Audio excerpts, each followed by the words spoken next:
UPA ప్రభుత్వం ఎంతో ప్రతిష్టాత్మకంగా అమలు చేస్తున్న పథకం జాతీయ ఉపాధి హామీ పథకం.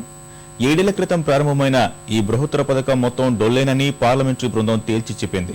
ఉపాధి కల్పించడం దగ్గర నుంచి వేతనాల చెల్లింపు, పనుల నాణ్యత వరకు అన్నింటిలోనూ అవినీతి రాజ్యమేలుతోందని, ఈ పథకాన్ని పూర్తిగా ప్రక్షాళన చేయాలని అభిప్రాయపడింది.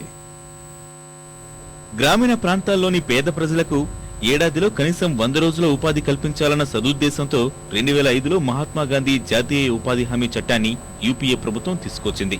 అయితే ఉద్దేశం మంచిదే అయినా ఆచరణలో మాత్రం చిత్తశుద్ధి కాస్తైనా కనిపించడం లేదు. దీనిపై పార్లమెంటు సభ్యుల బృందం చేసిన అధ్యయనంలో ఎన్నో కఠోర వాస్తవాలు వెలుగు చూశాయి. జాబ్ కార్డుల జారీలో అవినీతి, వేతనాల చెల్లింపులో జాప్యం, నిరుద్యోగ భత్యాలు చెల్లించకపోవడం, పనులు పూర్తి చేయకపోవడం, నాసిరకం నిర్మాణాలు సహా భారీగా అవినీతి జరుగుతోందని సుమిత్రా మహాజన్ నేతృత్వంలోని పార్లమెంటు బృందం దృష్టికి వచ్చింది. ఈ పథకం అమలు కోసం సిబ్బంది, మౌలిక సదుపాయాలను కల్పించడంలో అనేక రాష్ట్రాలు విఫలమయ్యాయని గుర్తించింది.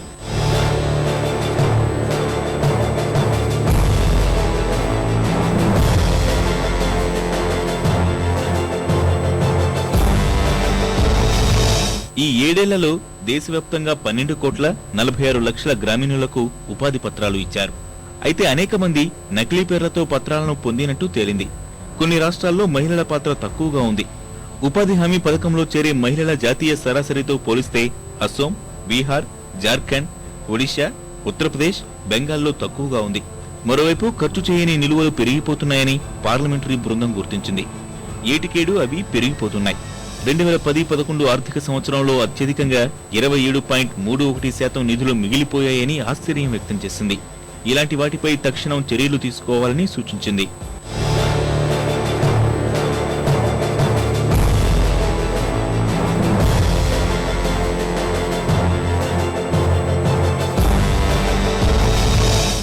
ఉత్తరప్రదేశ్, ఆంధ్రప్రదేశ్, బీహార్, మహారాష్ట్ర వంటి పెద్ద రాష్ట్రాల్లో పనులు పూర్తి కావడంలో జాప్యం జరుగుతోంది.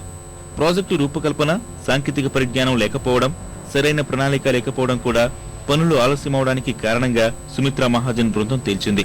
మరోవైపు పథకం అమలులో అవినీతిని పారద్రోలేందుకు ఏర్పాటు చేసుకున్న సామాజిక తనిఖీలు జరగడం లేదని గుర్తించింది.